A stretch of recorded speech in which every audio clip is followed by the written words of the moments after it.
should remember what is the actual history of Krishna.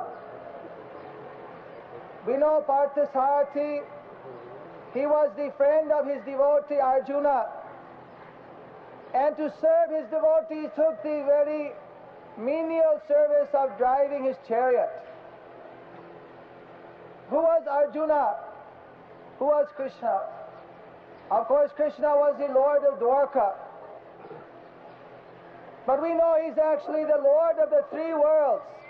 Iswara Parama Krishna, Satchidananda Vigraha, Anadiradir Govinda Sarva Karana Karanam.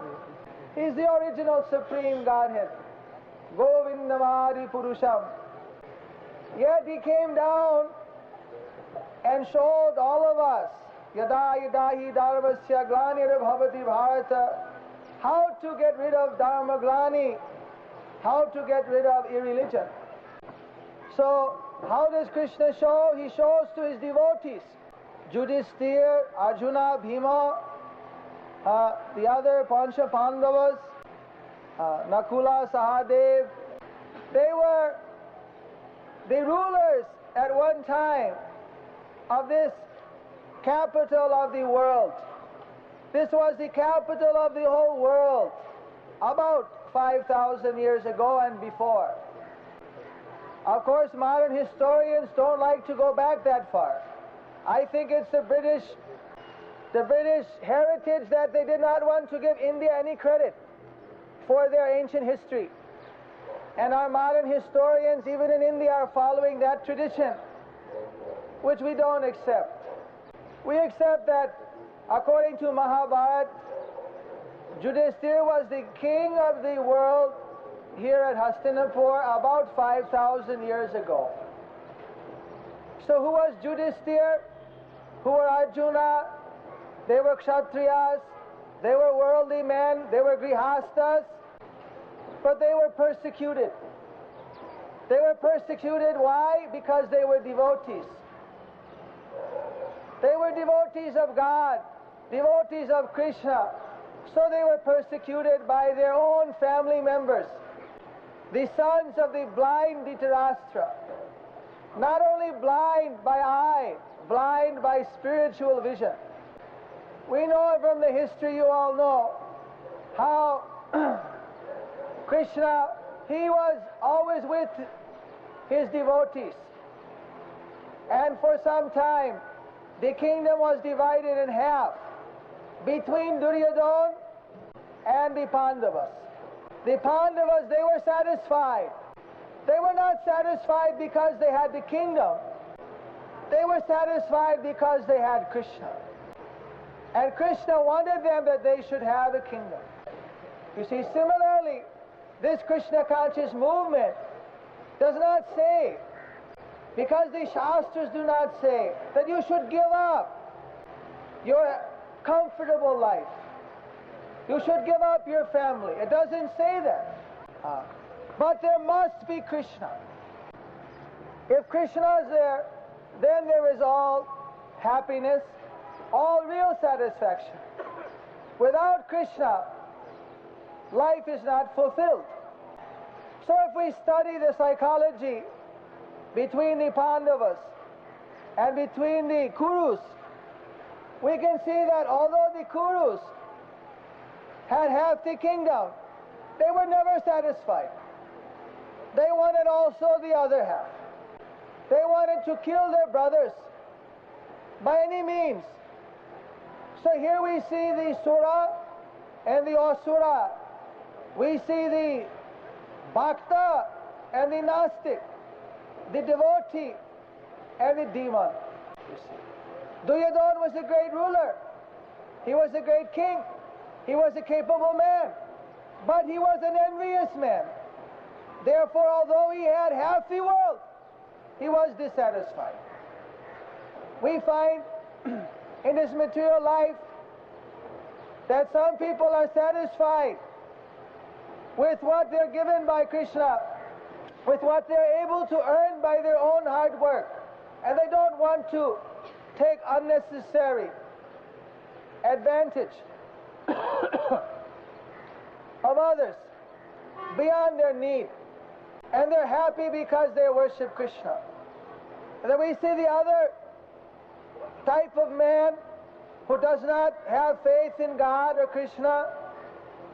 And no matter what he has, the man next door is always his enemy. The wife says why? They have a better car, they have a better sari in their house. The husband is thinking he has a better influence, he has a better prestige. And this way, an envy creates. This is not natural to the spirit soul, but is the nature of Maya, the nature of the demonic principles. Anyone can be overcome by this envy. So this Krishna conscious movement sees that throughout the world this envy has taken a shape which is creating fear in the hearts of all the people. So we want to actually go to the root cause of this fear and strike it out. So the Pandavas, they were not afraid because they knew that Krishna was there. Of course, we know that they suffered many trials. Finally, when there was no choice, there was no alternative, there was also war. And finally the Kurus were killed in the holy war at Kurukshetra. So at that time, when Yudhishthira was established as the one and only ruler of the world here at Hastinapur, surrounded by his brothers and his mother Queen Kunti, then Krishna said, "Thank you. Now I'm going back to Dwaraka. Please give me leave."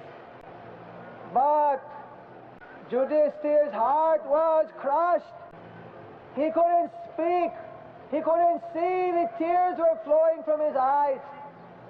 The Krishna, my life, my soul, he is going. Just see what is devotee. He has the opulence. He has the power of the world. But he's crying that I only love my Krishna. So we are not trying to teach people to give up. That is also false ego. But to love Krishna, that is real. If you love Krishna, whatever you have, you know, this is Krishna's. This is not mine. I have come empty-handed. I am going empty-handed.